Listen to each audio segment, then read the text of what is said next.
হয়েছে সালাম ভাই? আর ভাই ট্রেনের উঠার খুব ইচ্ছা, কিন্তু আসলে ট্রেনে উঠতে চাই, কিন্তু এখানে নাকি আমার লোড নেবে না।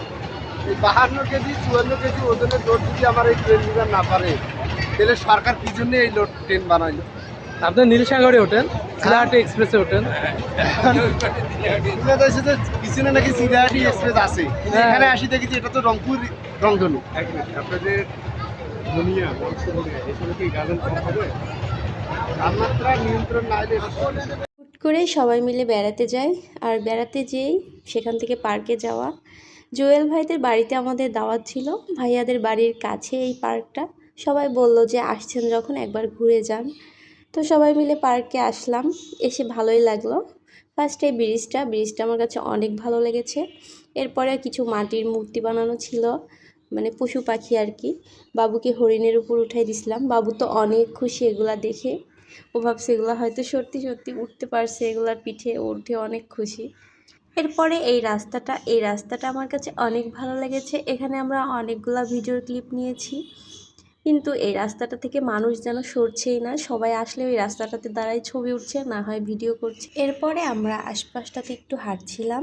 এই দিকটাতে অনেকটা ঠান্ডা ছিল, অনেকগুলা গাছ ছিল, পুরাটাই আমের বাগান, লিচুর বাগান। বাড়ির কাছেই যদি এরকম একটা পার্ক থাকে তাহলে তো কোনো সমস্যাই নেই, যখনই ভালো লাগবে না তখনই পার্কে যেয়ে ঘুরে আসা যায়।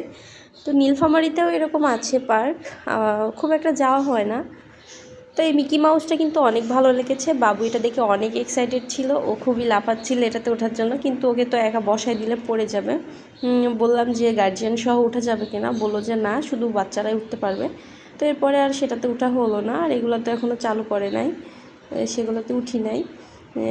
ঈদের পরের জন্য অনেকটা ভিড় ছিল, অনেকটা মানুষজন ছিল। জায়গাটা খুব বেশি বড় না, ছোট্ট একটা এরিয়ার মধ্যে ছোট্ট একটা পার্ক। তবে পার্কটাতে যতক্ষণ সময় আমরা সময় কাটিয়েছি অনেক ভালো লেগেছে, সবাই মিলে অনেক মজা করেছি। তবে সব কিছুতেই আমার খুব তাড়া ছিল, তাড়াহুড়ো করছিলাম যে কখন বাসায় যাবো, তাড়াতাড়ি করো তো, চলো সবাই চলো, মানে বাবু কান্না করছিল সেই জন্য। এরপরে আমরা ট্রেনে উঠে খুব ভালো লেগেছে, কারণ এটা অনেক বড় জায়গা দিয়ে ট্রেনটার লাইন করা, অনেকক্ষণ ঘুরিয়েছে আর অনেকটা বাতাস লেগেছে, সেজন্য খুব ভালো লেগেছে। গরমের মধ্যে ঠান্ডা ঠান্ডা বাতাস বেশ ভালোই লাগে। পাশে নৌকা ছিল, পানিগুলো একটু নোংরা হয়ে গেছিলো, তো নৌকাগুলো চলাচ্ছিল না, এমনি কিছু মানুষ যে বসে আছে। আপনারা যারা নীলফামারীতে বা সৈয়দপুরে থাকেন তারা কিন্তু এই পার্কটা থেকে ঘুরে আসতে পারেন, পার্কটা অনেক সুন্দর, ভালো লাগবে। সৈয়দপুরে এই পার্কটা কোথায় আমি ঠিক বলতে পারবো না, পার্কটার নাম রংধনু পার্ক, তবে খুব কাছেই হয়। ছোট্ট একটা এরিয়ার মধ্যে পার্কটা, তো খুব বেশিক্ষণ সময় লাগে না আমাদের ঘুরতে।